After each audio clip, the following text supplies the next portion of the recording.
out? I'm amazed. It's actually 7:30 and we're all here. Thank you so much for coming.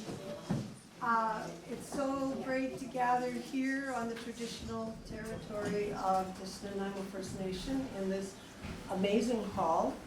I have not put on an event in this hall since it was renovated, and I just want to say, Peter Fruin, you are a rock star.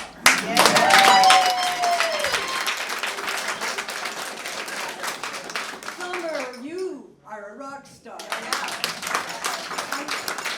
Honestly, when I see what it takes to just put the chairs up and have the coffee ready, I am stunned that we live here and that we finally get together again. So tonight is no intermission. Our washrooms are there. Feel free. There's a lot of body fluids in this show, so you might be inclined. There's a few gallstones on the bar if anyone needs one. The emergency exits are to the back. This one is not an emergency exit, so if you need to leave in a hurry, the back or through this door. The past few months have been surprising and quite challenging for the Hennell Scott household. And we're glad to see you here, but almost more than that, we're glad to see us here. There was a moment where I was having a gin and tonic with my women's group talking about Thora's cookbook and trying out the beverages when our world turned upside down. And hopefully this marks the completion of that particular chapter of our lives. So try to figure out where to begin. This story actually begins 50 years ago in 1972 when Rick Scott was 24 years old and had just finished his military service in the United States and come to Canada because he'd lost all confidence in his country, and was building dulcimers and teaching himself to play dulcimers in Pender Harbor, where his van broke down when he drove from Annapolis, Maryland. Yes? Yes, ma'am. That's so far so good. Okay. So, every few weeks he would go into Vancouver to busk on the streets for money. I just realized I've lost my Peter. I've lost my clicker.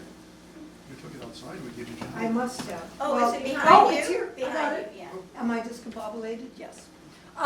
So every few weeks he'd go into Vancouver to busk for money for groceries. And one time in 1982 he was at Victory Square with one of his friends busking. 72, thank you, thank goodness someone remembers.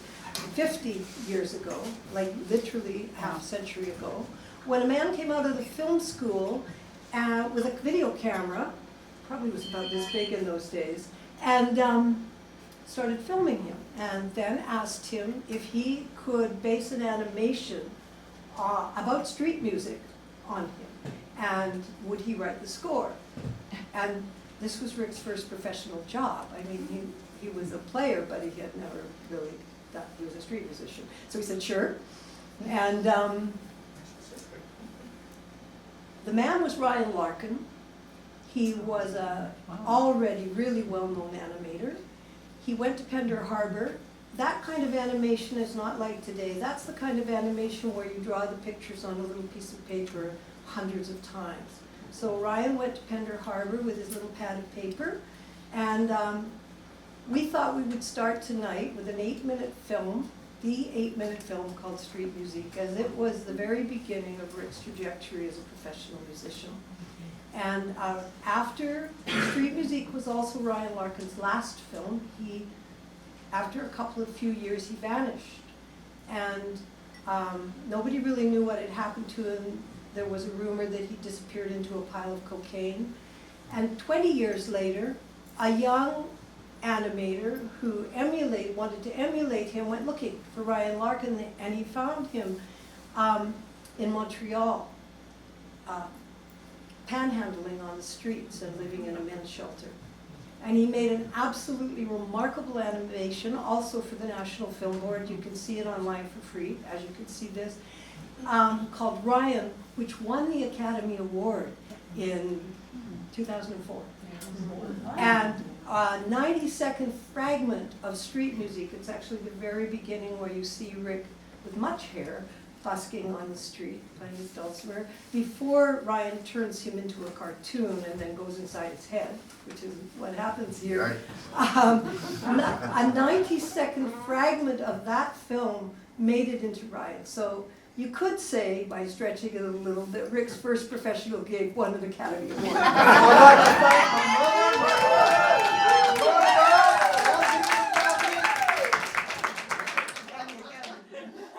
But we will come to the here and now after this 8 minutes. Now, if we have the lights down, let's see if I can make this play. I am, aha. I think. Peter? Oh, wait. No? Yes. The first few minutes are signed.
my career began.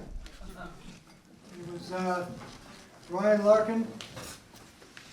What a genius.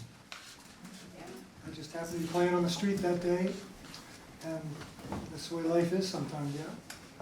And it sort of launched my career as much of a career as I've got. It's taken me to 10 different countries. It's played all across Canada. I've had just a wonderful journeyman experience being a musician. And I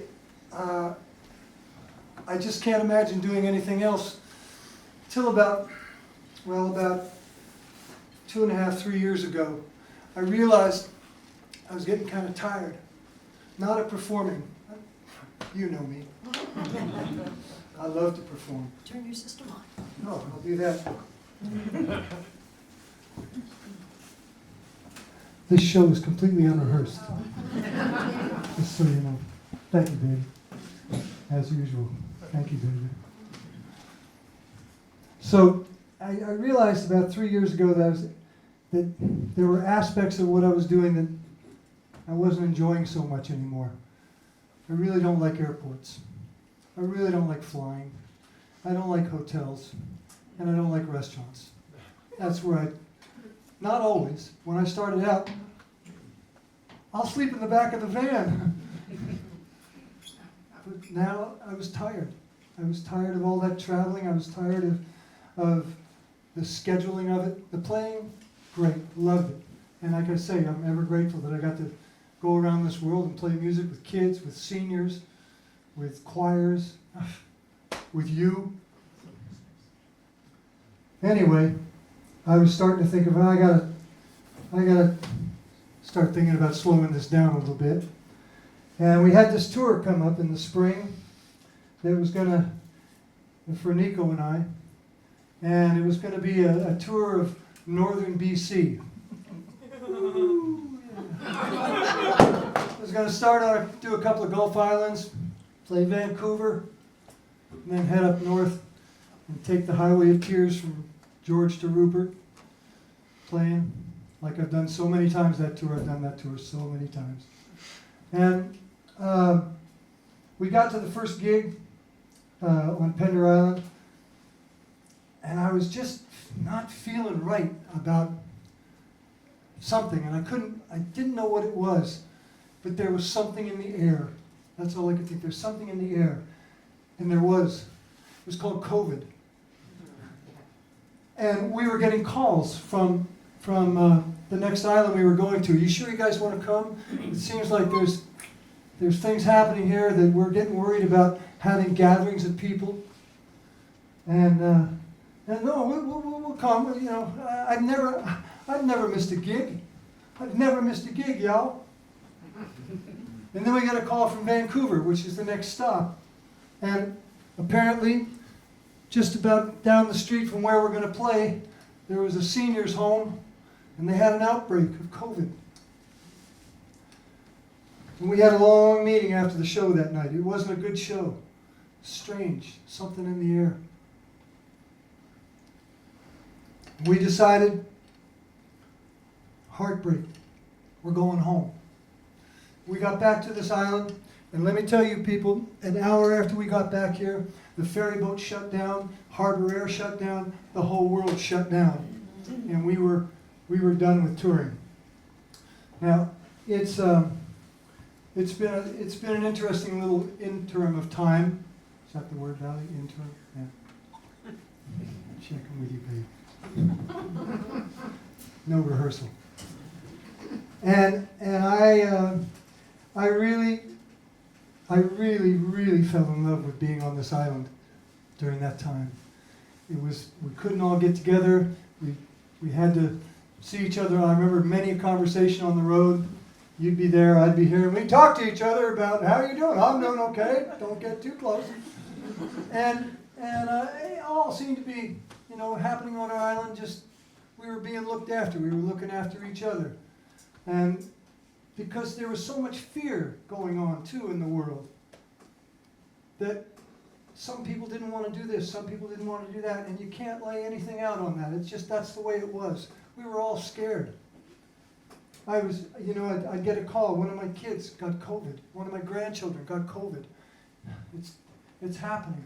But then we started thinking, well, it seems to be getting over now. Maybe we could play some shows outdoors. And so we did. There was an outdoor festival. Play that. Be careful. Don't go in the restaurant, you're still wearing a mask. It was a slow return. And finally, I got to play the Dingy Dock Pub again.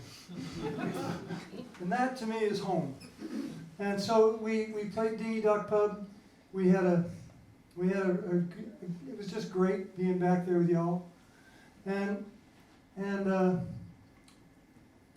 So the way it works with a contract, just a sidebar here, is when you don't do a tour, I've never missed a tour, y'all, and you don't do a tour, they don't cancel the tour, they just put it off, because if they cancel it, they gotta pay you. So they didn't cancel that tour. So 3 years later, the phone rings, the tour's on. And I'm thinking, oh man. Okay, tour's on. And it's not in the spring like the last tour, it's in the dead of winter. It's in February. And things have changed in the world since that tour had its first ending. Renting a car, good luck. Drop-off fee is now $800. Snow tires, that's going to cost you another $80 a day. Things are going, okay, where are we going to stay? Well, you can stay at this house or that house. No, I want to stay in a hotel room that's been sprayed. I don't, And it was just feeling like, I'm tired. I don't think I can, but I got to. You got to get on an airplane. You got to fly again, Rick. Okay, well, now this airplane won't take my instrument. I can't walk on the plane with my instrument like I've done for 50 years. I've got to buy a seat for my dulcimer. It's going like that. And I'm feeling like, I don't know if I want to do this or not. And then it came down to the nitty-gritty where Nico and I had to come up with a show, because we had to do some planning, because this tour was not just playing for adults. We were going to be playing for children. We were going to be playing in seniors' homes. We were going to be playing with choirs. We were going to be playing with a children's fiddle group. So we had to get a whole bunch of stuff together, which meant we had to rehearse. Now, in my life, that's my favorite thing to do, is to rehearse. I'm looking at you, David Essick. I've had some good times rehearsing with that boy. Anyway, rehearse. And we got there, we sit there, and we're rehearsing, and it's all coming back. The music is there. We got the music. It's feeling good. We're trying stuff out. We're playing one song for a whole hour, just over and over again. Let's try this. Let's try that. We're just having a blast. And the tour is on. And we're ready. I'm feeling right about it now. I'm feeling like, yeah, we can do this. And yeah, it's the dead of winter, but I played up there in the dead of winter before. That's why I'm a journeyman. I've been on that journey.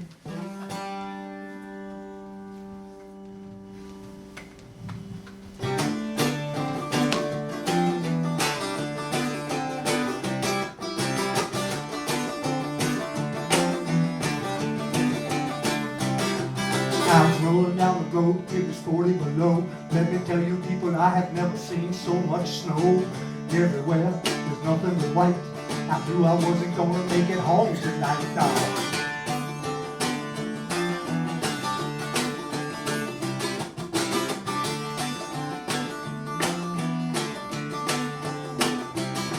And I knew what I had to do, I've done it before. I put my cruise control on, took my foot off the floor. Cajun music, the volume up. Got recycled coffee in my recycled cup. I got Louisiana mind. Louisiana mind. Louisiana mind. It hit East Texas, roll to the line. Everybody wants to go to Louisiana mind. Everybody wants to go to Louisiana mind. Everybody wants to go to Louisiana mind. Everybody wants to go to Louisiana mind.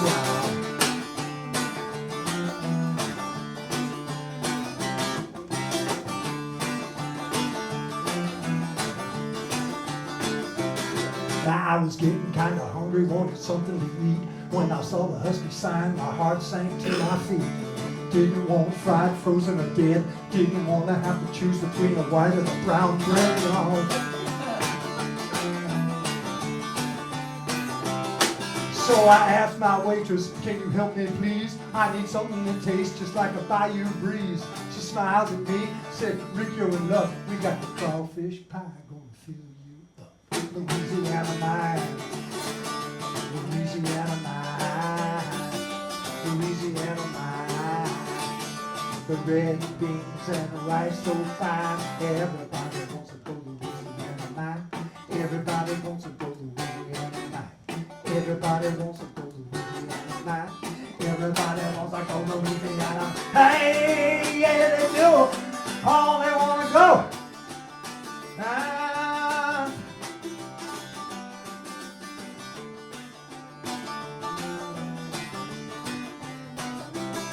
It was a Cajun moment, a Mississippi moon. There were truckers and loggers singing Dust My Broom.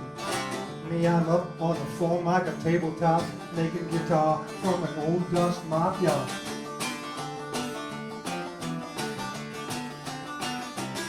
So if you ever get chilly when the cold wind blows, and keeping yourself warm is making you old, I got ideas. Here's my advice. Take what you got and give it Creole style. Stick Louisiana mine. Louisiana mine. Louisiana mine. Hit these steps, just roll through the night. Everybody wants to go Louisiana mine. The red beans and rice so fine. Everybody wants to go Louisiana mine. Everybody wants to go Louisiana mine. Everybody wants to go Louisiana mine. Everybody wants to go Louisiana mine. Yeah.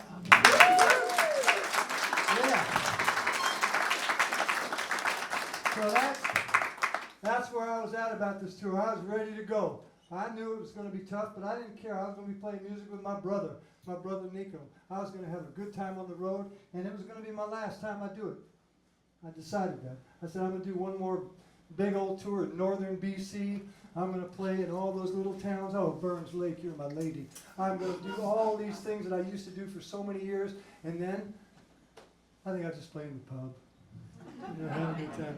So I click into my military mode. Yeah, I do have that. And so I just immediately get it. I got to get my chords together. I got to get my PA together. I got to get my wires together. I got to get my instruments all fixed up. I got to get new strings put on them. I got to start ironing my clothes. Oh, I love to iron, y'all.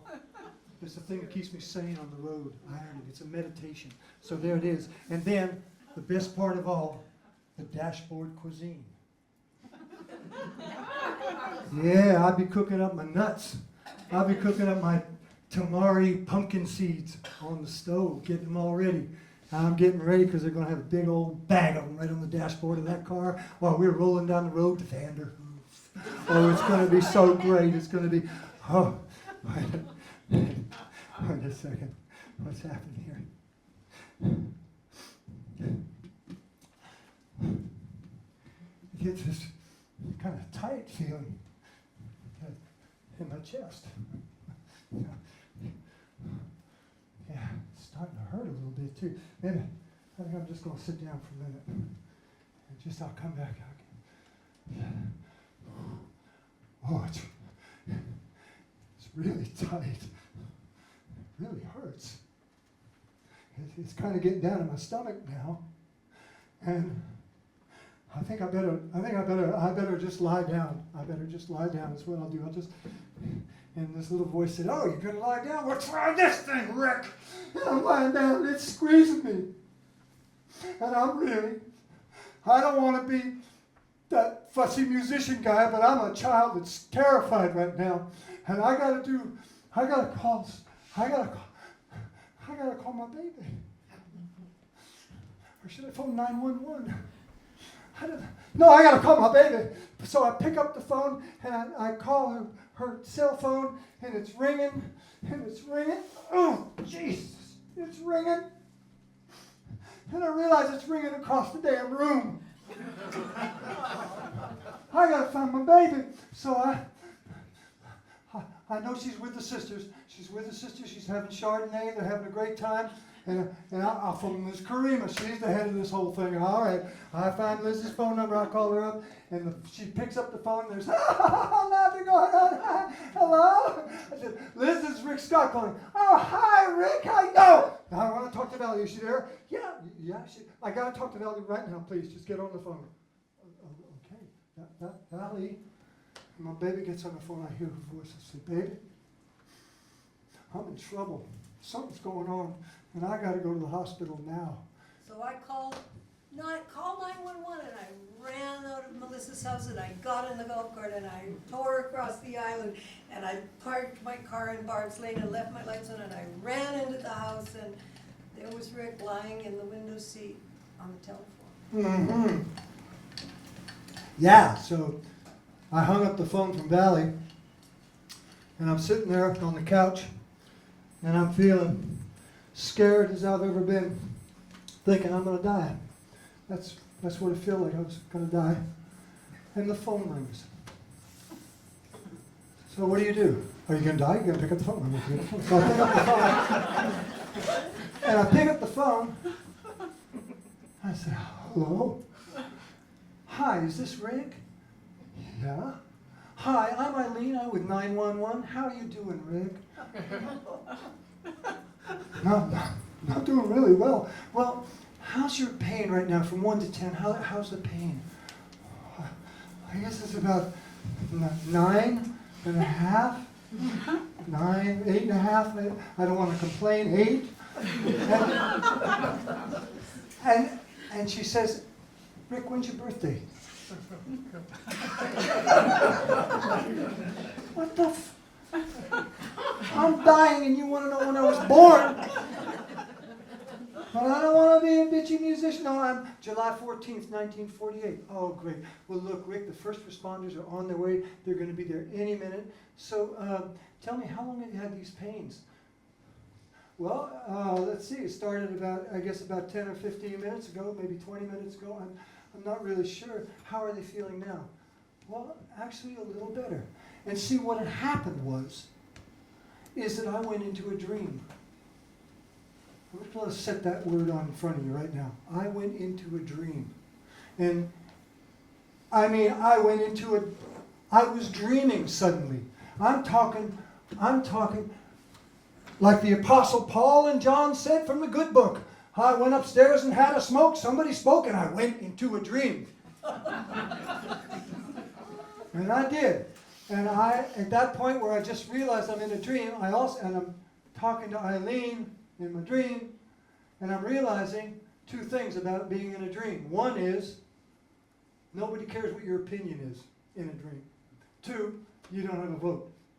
So, July 14th, 1948, what can I tell you, Eileen? Bang! The doors open up, and in come the first responders. In come my friends, in come my neighbors, in come my relatives. And they come to me, but because I'm in a dream, they don't look like my friends and my relatives and my neighbors. They got these little green outfits on that glow in the dark. They're wearing masks and they have blue rubber gloves on. And they're bilingual. And there's some native tongues where they click or they do that. This bilingual is between words. Okay, we got to get the forward. And they say, bring it in here. We'll get it right there. Hi, Rick. How are you doing? Hi, I'm doing okay. I guess how's your pain right now? It's getting a little better. Oh, good. Okay. Well, we're going to get the stretcher in here somewhere. How do we get the stretcher? We'll bring it in. Okay, we're going to strap you. 4-1. Could 7 to 5. Now, Rick, we're going to put you in the stretcher. And we're going to strap you in so you don't fall out. And we're going to take you down to the south end. We're going to get you to the hospital right away. Okay. Thank you. Thank you. I have to pee. Now, when you're having a dream and you have to pee in a dream, you just get up and go pee, right? So I thought, well, I'll just go, and I started to get up, and there was a hand on my shoulder, and one of the bilingual first responders said, no, Rick, you can't stand up. I said, but I really, really gotta pee. and suddenly a jar appears.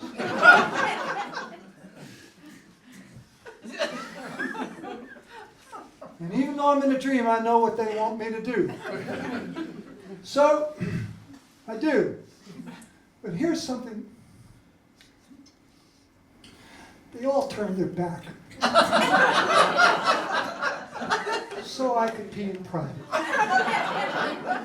That was the sweetest thing. That was the sweetest thing. And so and there's Valley trying to figure out all the stuff we got to take with us, and I hand the jar back, and then okay, we're gonna get 4 straps on the you got the 7, 4, 10, and the 5, 6. Okay, have you heard from the boat across? Okay, Rick, the boat's here, and we're gonna strap you in the stretcher. We just want you to kind of just not even stand up. We're just gonna lay you in the stretcher, and we're gonna strap you in, and then we're gonna take you to the boat. Okay, this is not a bad dream. It's going okay. So something happened at this point where I was strapped into a, is it called a gurney? Okay. I call it a stretcher on wheels, but it's a gurney. And I was strapped onto a gurney, and I figured the thing weighed about 200 pounds. And they just drove that thing like it was a Maserati. But what happened was they got me out on the porch. Okay, we're going to take the door. Rick, there's going to be a little bump right here. There was. There was a bump right when he said it was going to be a bump. So there I am on the porch, and I'm looking up, and I'm just seeing treetops. And I'm being glided around the porch, down the pathway, out to the road. Little, okay, got the back door. Okay, Rick, here's another little bump. Oh yeah, I got to fix that next Sunday. And we get to the ambulance, and guess what? There's going to be another little bump. And they put me in the ambulance, and I'm laying in the ambulance. I'm looking up through the skylight in the ambulance, and it's warm, and it's quiet, and there's another person that I hadn't met yet that I supposedly knew, and saying, "How are you feeling?" From 1 to 10. I'm feeling about 8 now. I'm feeling, okay, good. We're going to get you to the other side. They talked in this voice that just made me know that everything was going to be all right. And that's what I really needed to know. It's going to be all right somehow.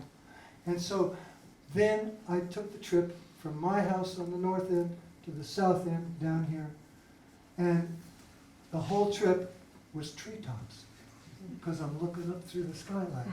And I'd never crossed our island in the 24 years that I've lived here. I've never crossed the island looking up at the treetops. Because you walk into a pothole and they'll never find you again. And my first thought is, everybody's got to experience this. I know what, because I've been trying to get everybody behind my idea of having a pothole festival. It's not going well. But I thought that could be part of the pothole festival, is that you get a wheelbarrow and you put a bunch of pillows in it, and you lie somebody in it, and then somebody takes you around the island, and you just look at the treetops. It's beautiful. They're beautiful, and they're all, it's like a cathedral of people waving, "Bye, Rick, you're going to be okay. Thank you. Thank you." No, I don't have to pee. I'm fine. Okay. And so we get to the bus stop. God bless the bus stop. You know where you are when you're at a bus stop. And there's going to be another bump. There is. And I'm outside on the stretcher, and it's raining. It's drizzling. And it feels so good, the drizzle coming down on me. And then bump, another bump. They didn't tell me about that bump. But then they told me about the next bump, which was getting on the ramp, down the ramp to the boat. And the boat is just sitting there humming. And there's other people dressed funny, talking in languages. And they're greeting me in their native tongue. Okay, he's got to come in here. How are you, Rick? Flip into the boat I go. How are you feeling, Rick? Well, I 1 to 10. About 8, I guess 8 was the last number I gave. And when's your birthday, Rick? Birthday? July 14th. Okay, great. Okay, we're going to have you cross the water. We're going to have you in another ambulance. We're going to have you in the hospital. No time at all. Don't you worry. It's going to be okay. We got to get the pull off the turn. We got the stern wheel, bow wheel.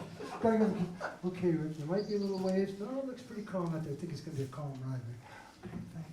How are you feeling now? Okay. Can we take your blood pressure? Take everything you got. And so we arrive over in Nanaimo. And then, for the first time, they're asking me, they said, Rick, unfortunately, we're going to have to ask you to stand up. And it had been so long since I'd been allowed to stand up, I wasn't sure I could do it still. But sure enough, I did, and I stepped out of the boat, and I got into another stretcher, another gurney.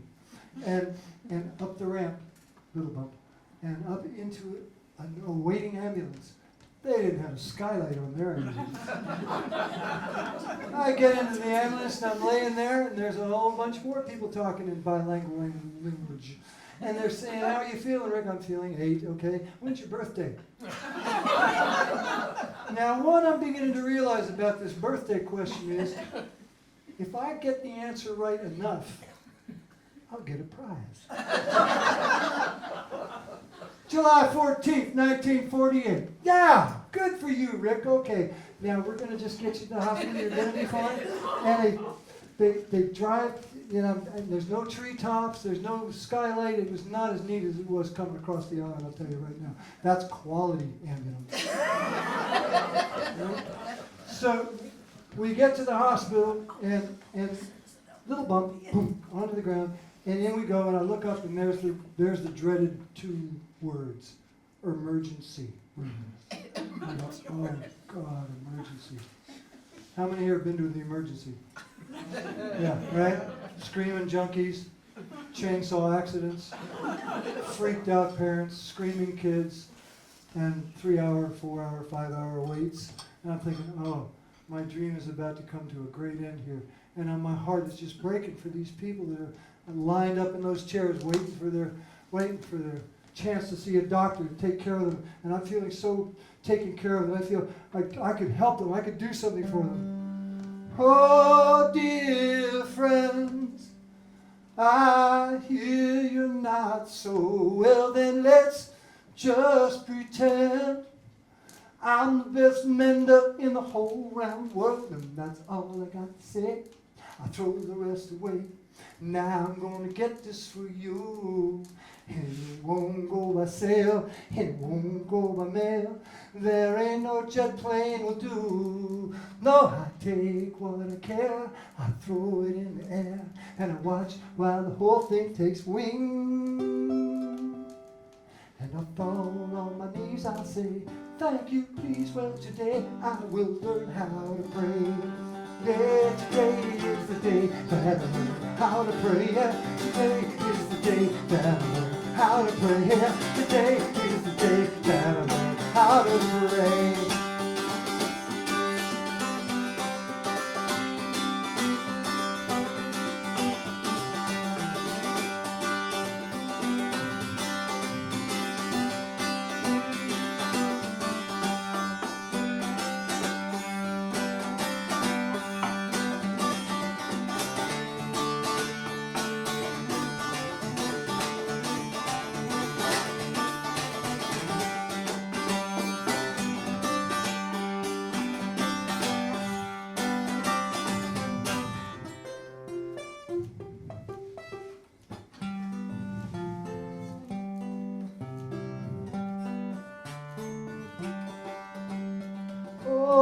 Dear friend, I hear you're flying so low. Well, here's 10,000 cranes. They will take you anywhere you want to go. That's all I got to say. Throw the rest away. Now I'm gonna get this to you. And it won't go by sail, it won't go by mail. There ain't no jet plane will do. No, I take what I care, throw it in the air, watch while the whole thing takes wing. And I'll fall on my knees, I say, thank you, please, well today I will learn how to pray. Yeah, today is the day that I learn how to pray. Yeah, today is the day that I learn how to pray. Yeah, today is the day that I learn how to pray. Yeah, so I prayed for everybody in the emergency room.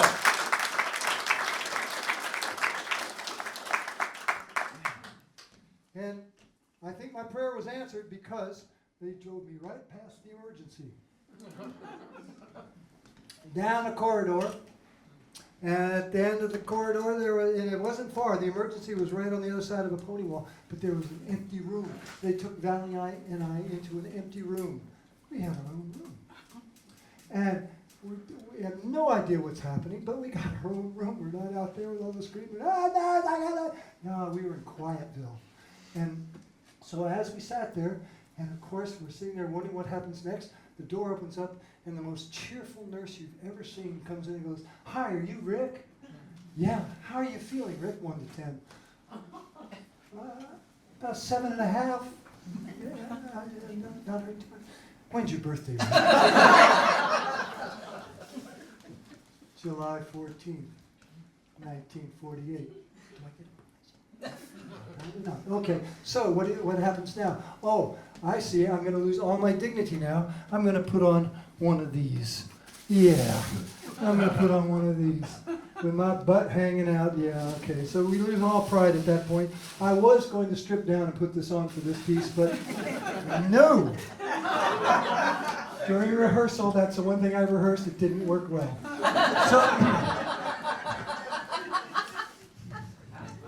But you realize as soon as you put on the gown now, the dream is in its full blossom. You have no opinion that they want to hear about. You have no vote. They're going to take some blood now. Oh, they can't take some blood. And then they're going to poke another hole in you, and they're going to stick a tube in you, and you're going to be connected to a bag, and that's going to be your diet for however long you're in this hospital. That's your meal, Bubba. And so I'm sitting there now, I'm kind of wired into this, and they've taken my heart bounding and all the different things, 3 different tests all of a sudden, and I'm laying in this bed, and Valley's sitting next to me, and we don't know what's happening, but we think we're okay now. We're in the hospital. We're being taken care of. And we're not in the emergency thing until the woman comes and puts me in a wheelchair and says, "We're going to take you for some x-rays." "Are you Rick Scott?" "Yeah, I'm Paul Gogo's girlfriend." Yeah, baby.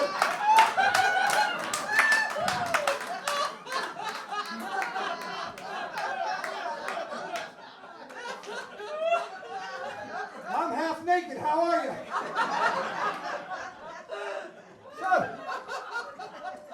So down the hallway we go in the wheelchair, and sure enough, they x-ray me, and she brings me back. And I'm back in the room with Valley again.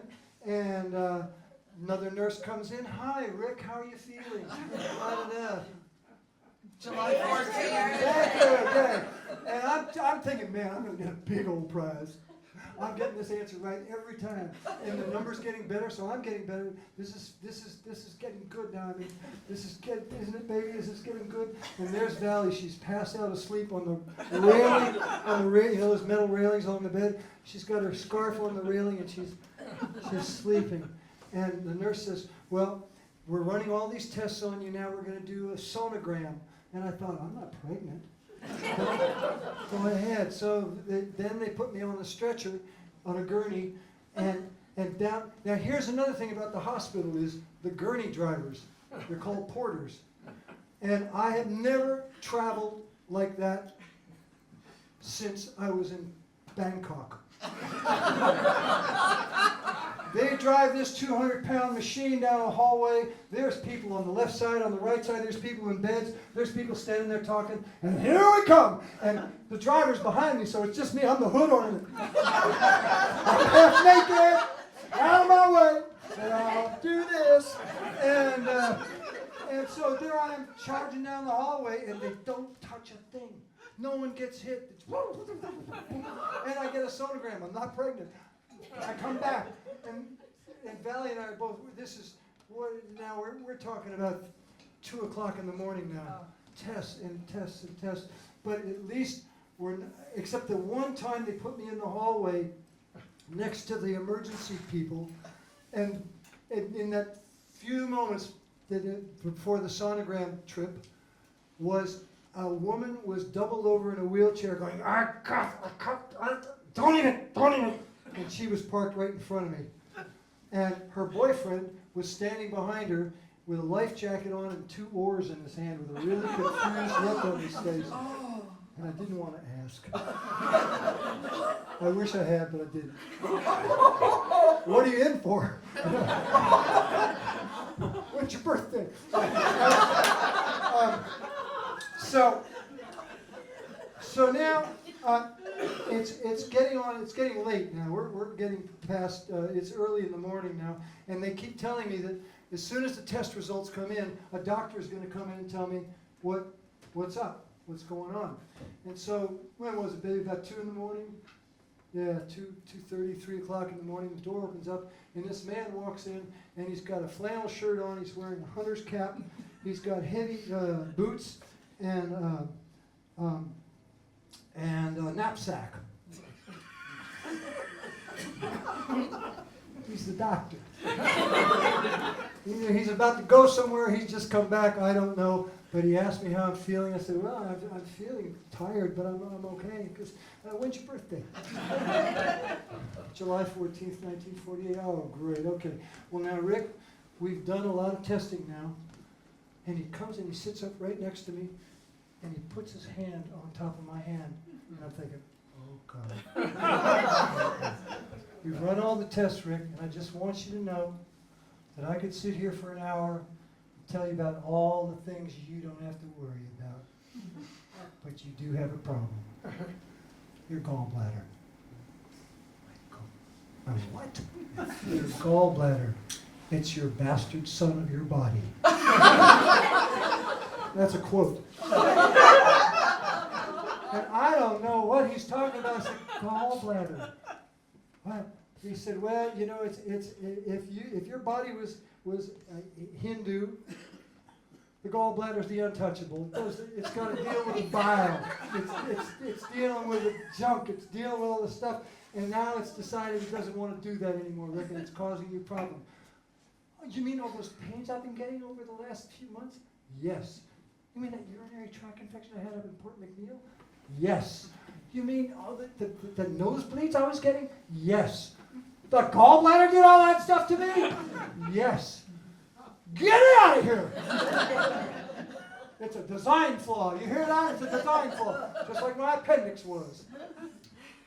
And so he's telling me that they're going to take out my gallbladder, but not to worry, because the surgery these days are, you know, they've come so far with surgery, because the last operation I had like that was my appendix, and that was like, I was in grade 3. Now, he says they're going to, basically what they're going to do is, what's the word, Laparoscopic. See, this is a sing-along we're doing here. It's a medical long song.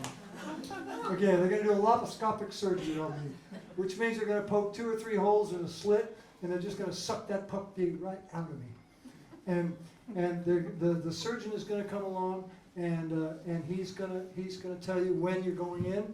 You know, there's no telling when this is going to happen, because if somebody comes in more serious than you, they get to go in front of you. So you may be waiting a few days, we don't know. But we're going to move you into another room, and you're going to be fine. We've done these surgeries so many times, don't you worry, it's going to be okay. Okay, so I'm in a dream, y'all, so I'm just believing everything this guy that looks like he's going hunting is just told me. And then we got to figure out, then it dawns on me that, oh my God, there's a tour starting tomorrow. I've got to get better. I've got to go on tour. Well, no, you're in a dream now, Rick. The tour is over. And so Valley has to get up at 6:30 in the morning to take the 7 o'clock ferry over to Protection Island, to get on the phone, to talk to all the presenters that have got this tour going, and tell them, okay, here's the situation. Mr. Scott is inconvenienced at the moment. And how about if we just send Nico and somebody else? Well, who are you going to send? Well, how about Joelle Raboud? No, she's busy, can't take her. Okay. How about if we, well, we've got a kid that Nico's been working with, a 23-year-old kid. He's a great singer. He's been in the BC Boys Choir. He's a guitar player. He's an up-and-comer. We'll have them come to your town. And they went for it. The Rick Scott tour without Rick Scott. They went for it. I was relieved. But it took, and then Valley had to phone all the reservations that we made and change the reservations, the plane tickets, and it still cost $800 for a drop-off fee. And she did it. She had on no sleep. She got on. That's my baby. That's my baby.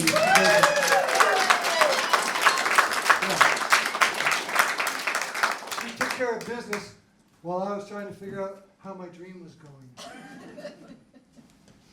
So she came back after she'd done all that, and you know, she told me later that when she got here on the island, she took the 7 o'clock ferry. The gate was locked, and they finally got the gate unlocked, and she got home, and she walked home in the rain crying because she didn't know if I was ever going to come home again. We didn't know. We didn't know what the heck was going on. She got on the phone and did what Valley does. She just got it all, lined it up, did it, and she's bilingual. And she got the tour set up for Nico and this young man named Ty Kosh. Yeah, Koch. Yeah, good musician. And so now the tour is taken care of, and now it's Rick's time to go up to his new room. And so Valley came back, gave me the good news that everything was cool with the tour, that now I was going to go up to this room where I was going to wait for surgery. And the room that I went into was it was a pretty small room, and there were 3 other men in the room. And I had the last cubicle. And when I say cubicle, I mean the last curtain. Right? We're all separated by a curtain. We're all half naked. And the difference between me and the other 3 men was they were all post-op. I was pre-op. I hadn't been cut open yet. They had. And every one of them had an operation that had to do with their bowel movements. Oh. So,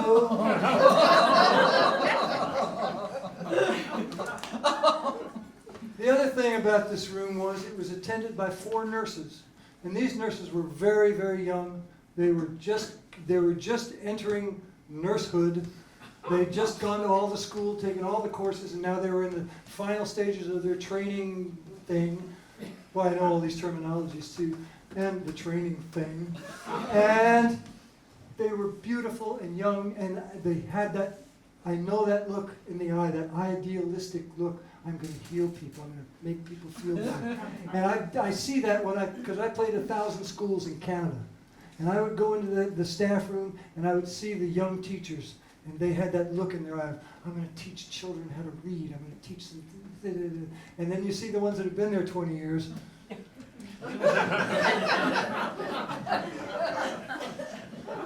They're in the gymnasium. Go play. Anyway, these beautiful angels, these goddesses, were in charge of us 4 men, and they worked round the clock in 2 shifts. And people, they were so full of compassion and grace and kindness, and in the meantime, we're all blowing apart. Not me, the other 3 guys. And anytime, 3 in the morning, didn't matter. 7 in the morning, didn't matter. And you knew when it was happening because you could hear it, and then you could smell it. And it was just, whoa! And you know, you can't really criticize another person that's having that happen to them because you're half naked and you. And then, what do? Give you one of these things. Now, would you trust that? I don't think so. So that's what I got with that. But these poor other guys, these other 3 guys, and 2 of them were my age. One of them spoke very little English. He was Italian, and one of them was the cynic of the room. Like, I bet they're not feeding you anything either. No, I got a bag right here. I'm fine. And these angels would come in, and you know, here's this grown man my age who's just messed everything up on the bed and everything, and everybody's going, whoa, like that. And she comes in and goes, oh, Joe, it's going to be okay. It's going to go, we have it cleaned up in no time. 5 minutes, you'll be fine. Here, just let me take this. Okay, you're fine, you're doing good. Somebody else comes in and sponges it down, and they're all talking in this tone of voice that is, you're going to be okay. We're going to take care of you. I know this is hard for you. We feel for you. and we got a job to do, so goodbye. And they finish. And they don't show up until you need them again. And it was just the sweetest, most bizarre dream I've ever been in. Because it was absolutely gross, it was absolutely beyond, and yet at the same time, the best of the human was coming out and literally coming from the sky and just taking care of everything. And there was one point where, I mean, thank you for stealing this, Valley, because I need this. It's never been used, okay? But I went through a number of these, and the thing is that, first of all, you can't imagine them not leaking. They're cardboard, for God's sake. They don't. But the other thing is that you don't want to go, excuse me, beautiful young nurse, would you like some of my... And so I tried to hide my... It was full, and I'm trying to hide it, and she's just cleaned up this man, and they've just taken care of him, and I go, excuse me, but I peed. And she looks over underneath the bed, she goes, Rick, did you try to hide this from us? Yes, I did. Don't do that, okay, Rick? Okay. How are you feeling, Rick? 1 to 10. Oh, 8. I'm feeling 8. Okay, we'll see. Yeah. No, when they ask your birthday, where they ask you every day at 5:30 in the morning when they're going to take your blood, how are you doing? I'm asleep. Oh, when's your birthday? July 14th. Oh, good. Bop, bop. Okay, see you later. And so it goes. And then the surgeon comes in. And the surgeon is this beautiful young man. He's just totally buff. He's just assured. He knows what he's doing. And Dr. Posner. And he, what? Persner. Him too. They both came. I'm having a dream. And have you met my manager? Every day I get this. Dr. Persner. And Dr. Persner is a beautiful man. Yo, if I was gay, I was looking at him like, you are so kind of good looking, doctor. I'm having a dream, don't worry. It's okay. And he comes in and his bedside manner is just a little bit awkward, which is so sweet. He's like, well, don't worry, I've done this operation hundreds of times. You're gonna be fine. And we're gonna put 2 or 3 holes in you and a slit. We're gonna pull that thing out of you. And I say, can I have my gallbladder when you get it out? And he goes, no, that goes to the lab. Now, when they tell you it goes to the lab, what that means is, no, you can't have your gallbladder because it's going to be this liquidy, slimy, stinking thing that we're going to pull out of you. You don't want your gallbladder, but they say it just goes to the lab. Okay. Well, how about some stones? I've got some stones. They say, can I have some gallstones? No, they go to the lab too. And this is when I realized that I have been making up songs all my life about what is happening to me. Cut out them things that cut your life. Don't wait around for no doctor's knife. He cut you deep, he cut you long and wide. And you wake up, you got nothing inside. You got the second opinion. I turn the wheel around. Don't be afraid when you're in the dark. Just let that light shine in your heart. Every move is a brand new start. Well, come home. I wanna go home. Please come home. I'd really like to come home. Yeah. Or how about that other great hit of mine, which is sometimes midnight I'm wondering why all this living I'm just gonna die. Must be somewhere up around the bend when my motor stops and my compass all blend. Yeah, it must be something simple, ABC, will be understood by a fool like me. Out front, just like writing on the wall. Stick your neck out when you hear the call. Hear the call, hear the call. Oh. So I'm writing all these medical tunes in my career about what's going to happen to me. And I'm just now realizing this in my dream. I'm going, wow, that's like a prophecy almost. Why did I do that? I could have written about romance that didn't work, or flowers, or anything, but I wrote about operations, and now I'm going to have one. And so it goes like that for a couple of days, where I'm just in there with my 3 buddies, and it's tough when you're trying to have. It's so funny how you try to have some shred of dignity left. You're half naked. And finally, I just said, I'm going to use the bathroom. So I get up, and I grab my little trolley car. And you know those things that are on wheels, right, with a bag on it, that have wheels that are the same as on that suitcase that fucks up on you in the airport? That's what they... So you can't sneak out. Right? And the nurse says, Rick, where are you going? I'm going to go use the bathroom. Okay, call if you need help. I won't need any help. I know exactly what I'm doing. And so, I'm in the bathroom, y'all. I brought my little thing in there, and with the thing and me in a toilet and a sink, there was no room left in this little bathroom. Had to get the door closed, so I closed the door, and I have privacy, and now I've got to, oh right, the tubing. I got to get the tubing up because I got to lift my gown up, and I'm doing all this stuff, and finally I'm sitting on the toilet, and I'm by myself.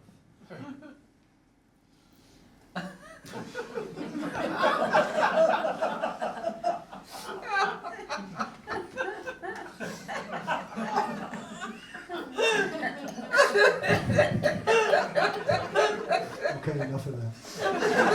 So what happened was, the thing that I didn't realize was that my gown had fallen down into the toilet. So I stood up, and my gown went flat. Knock, knock, knock. How's it going there, Rick? Okay, I need help.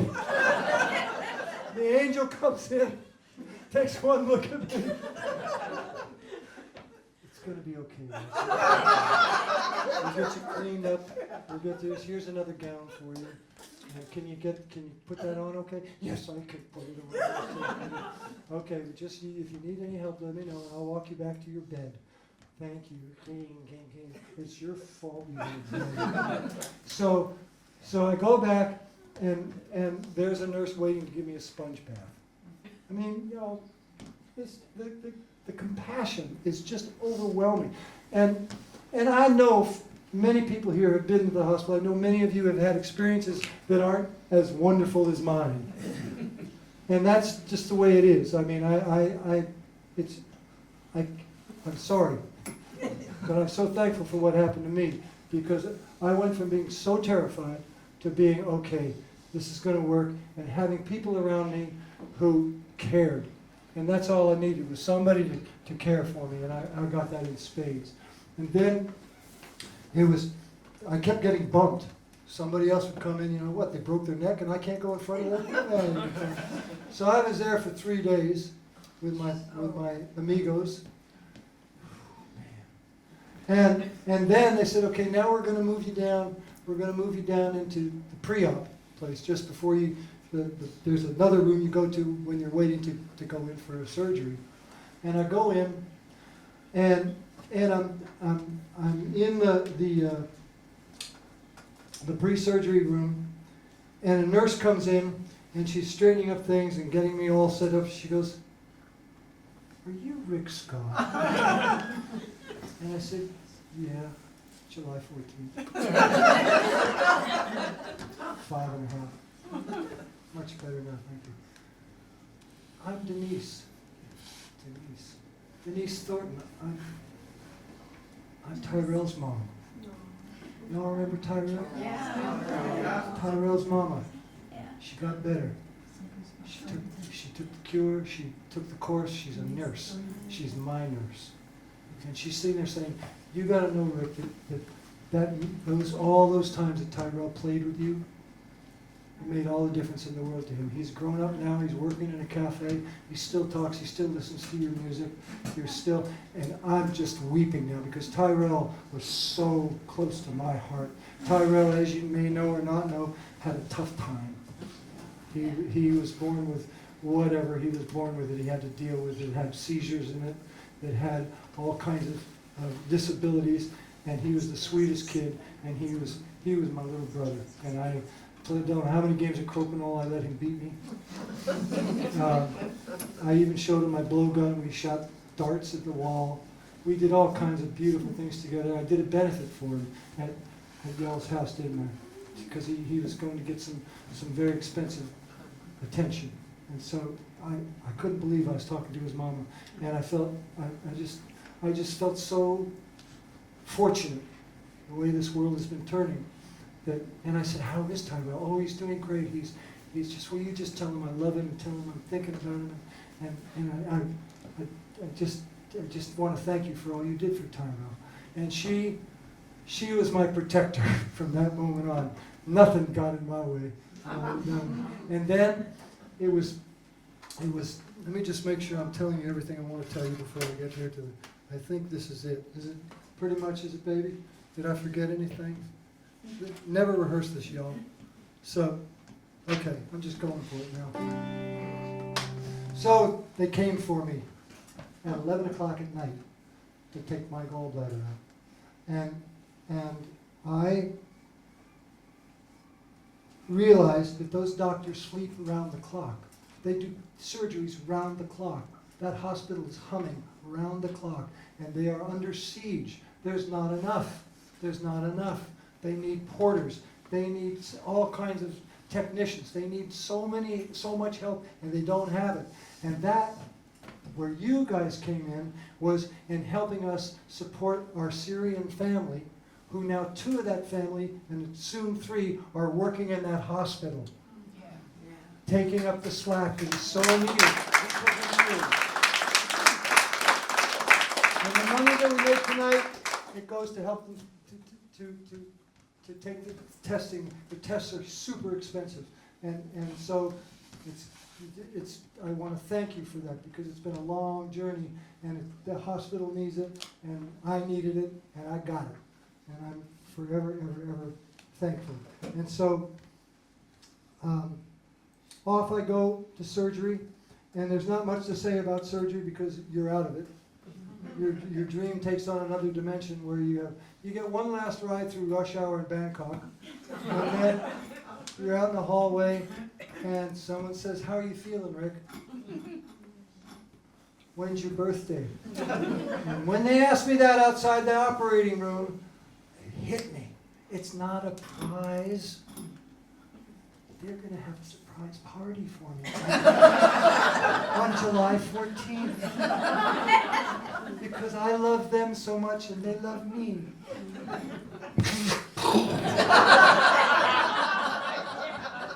So I wake up and I'm back in the room I was with Denise Thornton, and my surgeon Valley is there, and I'm feeling like I can hardly move.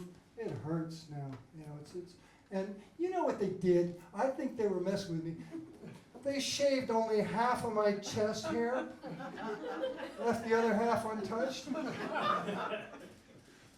It really looked ridiculous. And then I found out how much agony hair causes you when it grows back in. I decided right then I'm never getting a Brazilian nothing. No.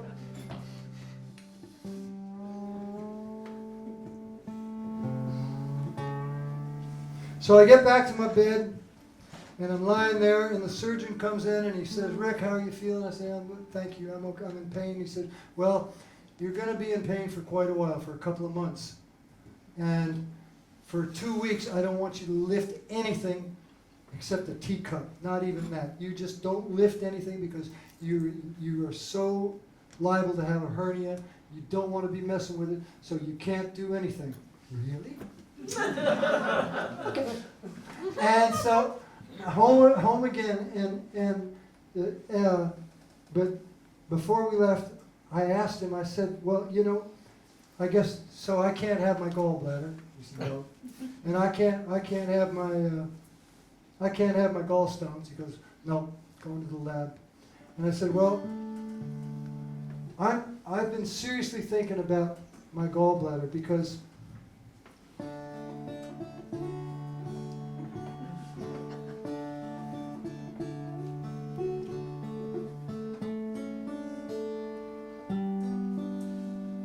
when, like the setting sun, you're at the end from where you've begun. You can believe, you can receive, just lay your burden down. Lay it down, nice and easy now. You don't have to carry no more.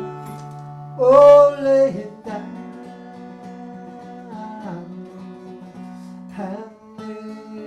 And next time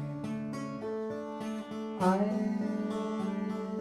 find your heart too. Next time I'll find your heart too. I sang that to my gallbladder. And I really, I realized, you know, for 75 years I've had a gallbladder that I never gave a thought to. I mean, when was the last time y'all thought of your gallbladder? No, you don't. You don't think about it, and then suddenly it's gone from you, it's taken from you, and I felt, because I'm having a dream, and in my dream I'm feeling guilty that I never gave my gallbladder one bit of consideration. I never said, "How are you doing down there? How's the bile? You like all that crap I'm throwing at you?" You know, never once thought about my gallbladder. And suddenly I'm feeling a huge, like, well, I didn't do right by my gallbladder. I didn't do right by it. And so I decided that, well, you know who I am. I decided I'd do a show about it. And it's probably the only time I'm going to do this show is what you're seeing right now, because I don't think we're going to make Broadway with this sucker. But I wanted you to hear this story, and I wanted to thank our first responders. We are so lucky that we have the system here on this island like we have. They got so much credit up there. Every one of them's going to get a Cadillac when they arrive, I'll tell you right now. And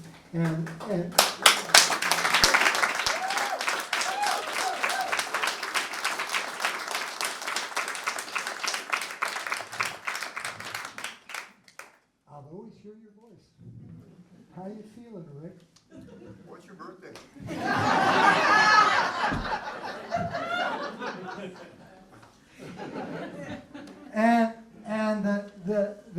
So I decided that what I wanted to do in some way is I wanted to thank my gallbladder. I wanted to have a memorial for it. So I want to thank you for coming to my memorial. And because I couldn't bring my gallbladder,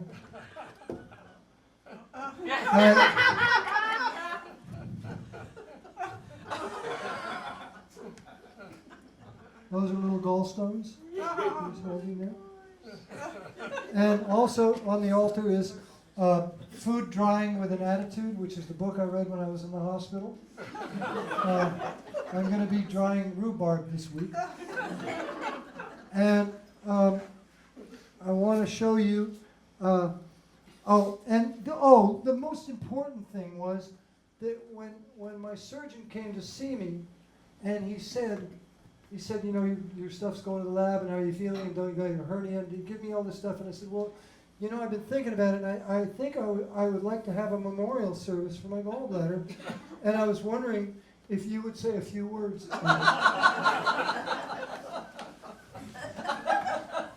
And he went,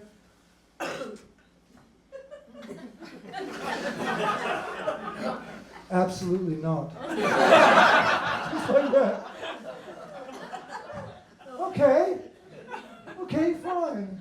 Thank you. Thank you. Thank you, doctor. You're a beautiful man. Thank you for being so good to me. I'm sorry about the gallbladder request, but I had to ask. So then I started trying to find somebody that was of medical knowledge that would help me with my eulogy for my gallbladder.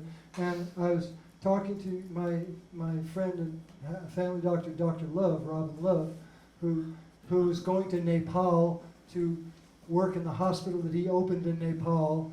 He goes there every year to help, and he wasn't going to be here. And he just said, "You write it, I'll sign it." And I thought, well, yeah, I could do that, but I don't. I really want to have some. You know, I'm just talking like I don't know what I'm saying really, because it was an experience I had. If I had somebody that with medical experience, though, it would make it a formal occasion for my gallbladder. Who's not there anymore? So, also on the altar is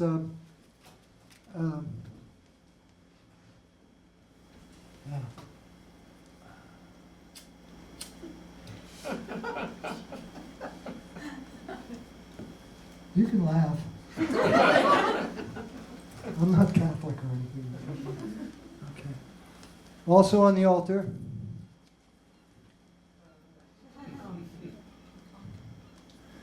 To Rick, I hope you feel better soon. And I want to thank you for all the fun times we had together when I was young. And I wanted you to know you will always be in my heart. Love, Tyrell.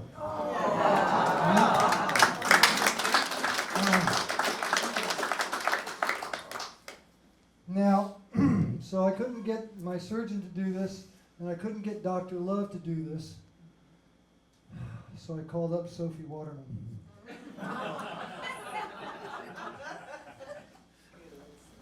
And I called her up. She was with a patient, and I thought she'd be at lunch. I figured, well, it's noon, she'll be at lunch. I called her and said, "Sophie, it's Rick Scott." And Sophie and I go back. We go back to when she was a teenager romping around this island. And Dr. Waterman, can I help you? Yeah, Sophie, this is Rick Scott. Oh, hi, Rick. How? What can I do for you? Well, and I told her, and I said, "Is there any way that you could write something out about my gallbladder for me that I could say at my memorial?" And he said, "I'll have it to you by tomorrow." So this is Sophie, who's written this about my gallbladder. The gallbladder is a humble organ, nestled quietly under its large, more famous brother, the liver. For most people, it lives a quiet life, helping with digestion, never causing trouble or seeing the light of day. So small it could fit in the palm of your hand, a greenish beige color and shaped like a gourd. It receives almost none of the prestige to, say, the heart or the uterus. I like to think of Rick's gallbladder quietly carving dulcimers out of gallstones.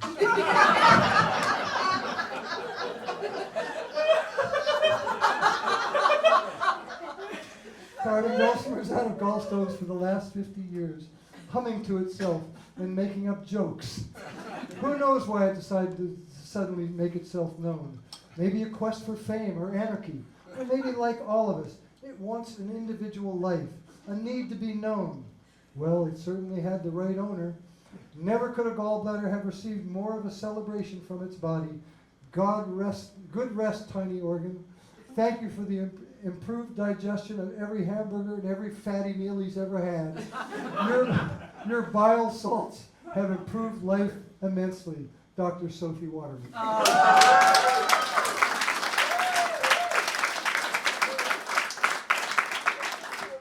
Now, there's one last thing I would like to do, and that is that I would not have survived this if it hadn't been for my baby. My baby Valley was there for me in ways that I just can't believe. Right in my most scared, most pathetic, just whiny little self, she just dug in. She fixed a tour that couldn't be fixed. However, about that tour, we get the phone call from Nico who says, "Hi, this is Nick Scott."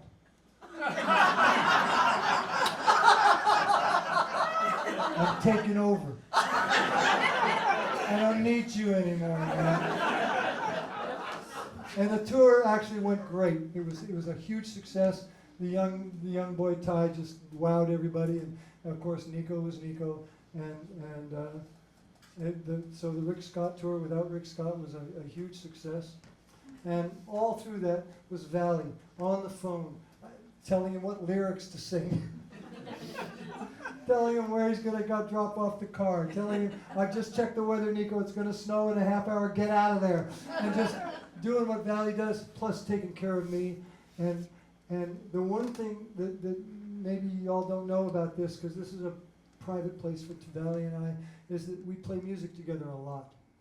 And that I think it was on our third tour of Thailand, of Asia, actually all of Asia. I looked at Valley and I said, you know, it just doesn't make sense that you don't play a dulcimer. You travel with me, we're together all the time, and this is my favorite instrument in the world. It's easy to play, and I started teaching her dulcimer, and she became my very best student. And so when we get in situations where it's like I've just been talking about, music comes up, and we play music together. I'd like to just bring my baby up here to play with me. She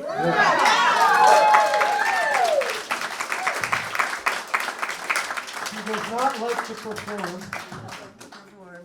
She does not like to perform. But We have a nice collection of gallstones here for you. Everybody should be hungry.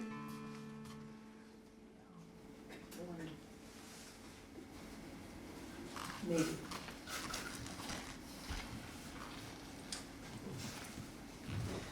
I have a public service announcement to make, but I'm afraid it's going to break your heart.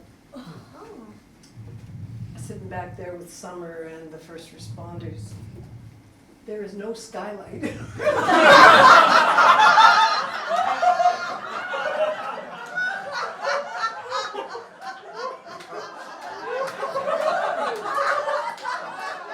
why did you take it out? It was truly It's my dream. Don't mess with my dream. I saw treetops the whole way across, and when I put you in the wheelbarrow, Don, you see what I saw? Really? I was just so afraid that the next person that the first responders take is going to be like, where's this child? Really? You know the psychedelic film we showed you? There might be a relationship here.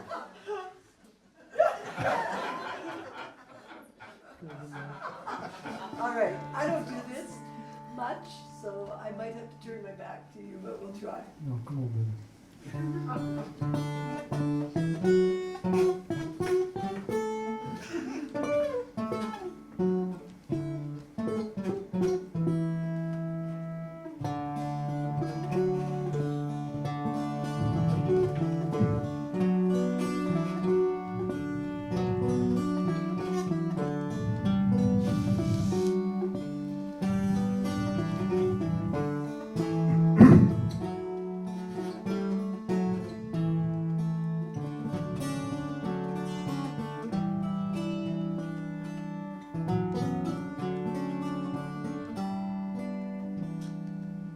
I asked the mirror hanging on the wall, mirror, mirror, who's the fairest of them all? And then the mirror had a great big fall, hit the ground, and all around I found myself in pieces.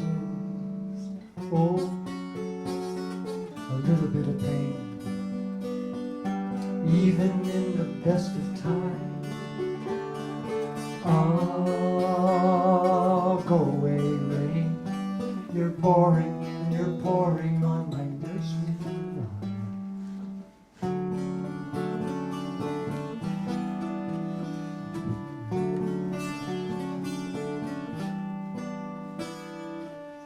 As I was rowing gently down the stream, and I was knowing this life is but a dream, and now I'm going, or so it seems, very, very dulcim merrily, but oh, a little bit of pain, even in the best of times. Oh, go away, rain. You're pouring on my nursery.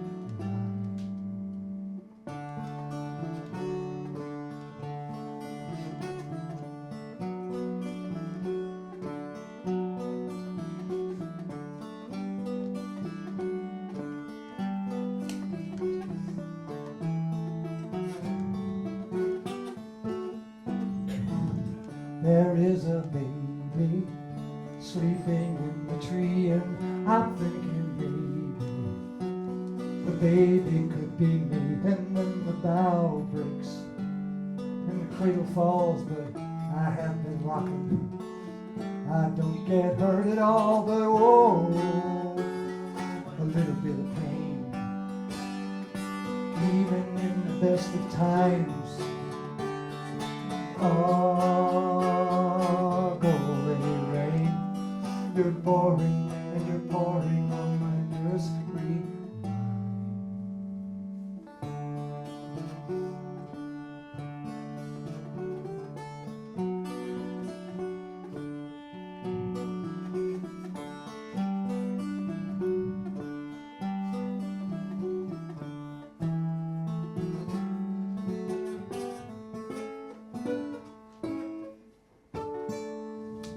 Thanks, everybody.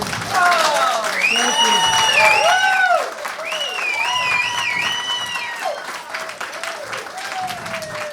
Broadway, here I come.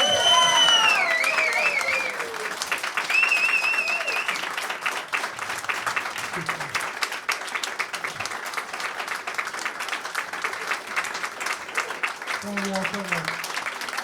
Have a golf song.